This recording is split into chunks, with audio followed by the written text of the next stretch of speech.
back to our channel Fintu and you're watching Friday First Grade series. I am Nidhi Manchanda, a certified financial planner and head of training and development at Fintu. Nowadays, mutual funds have become an incredibly popular option among the investors. But when it comes to investing into mutual funds, there are two ways of doing it.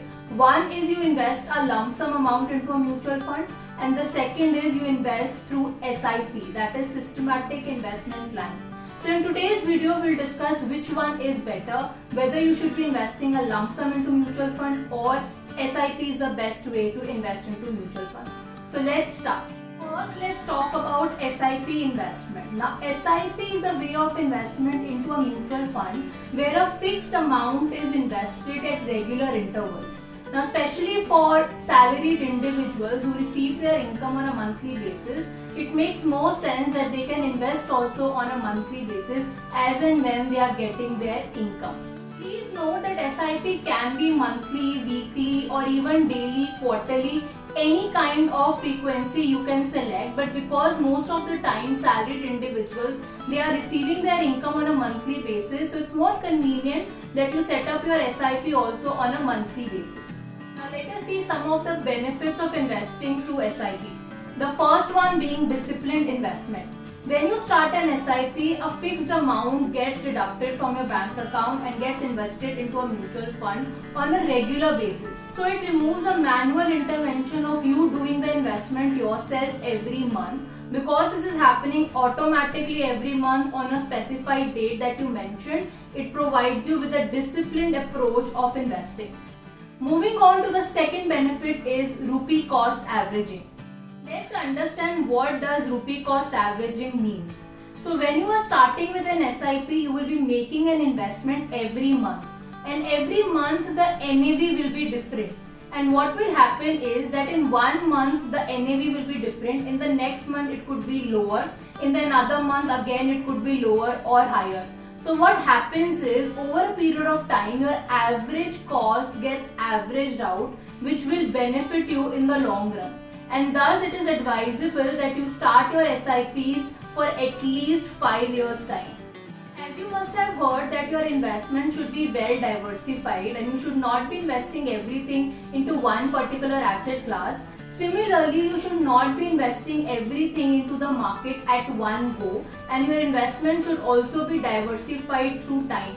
So when you are investing through SIP, you are also diversifying your investment to different points in time, which is always good for your portfolio, specifically in the volatile market. Third major benefit is low investment. So if you want to start an SIP, you can start SIP with as low as 500 rupees a month. So it's very easy to start and low initial investment.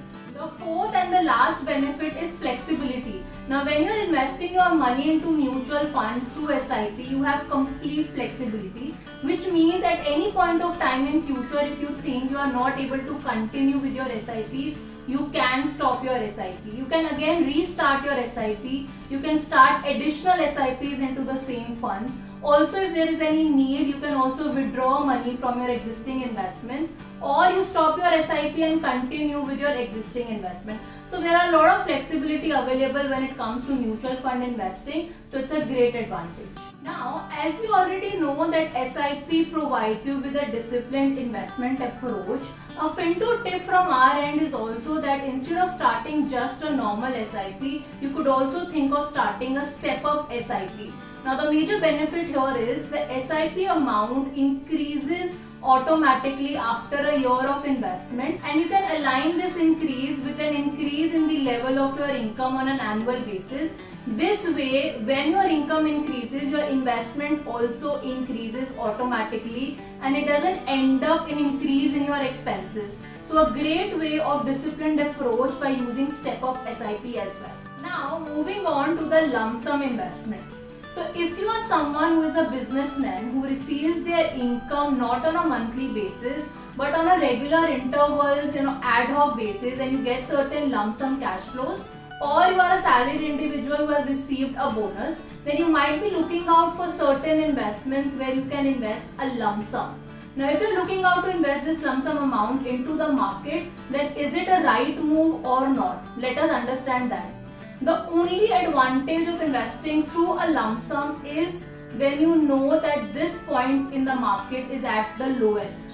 So at that point of time, if you invest your money, you might get good returns because you entered the market at the lowest point, and now when the market moves up, you will be getting your returns.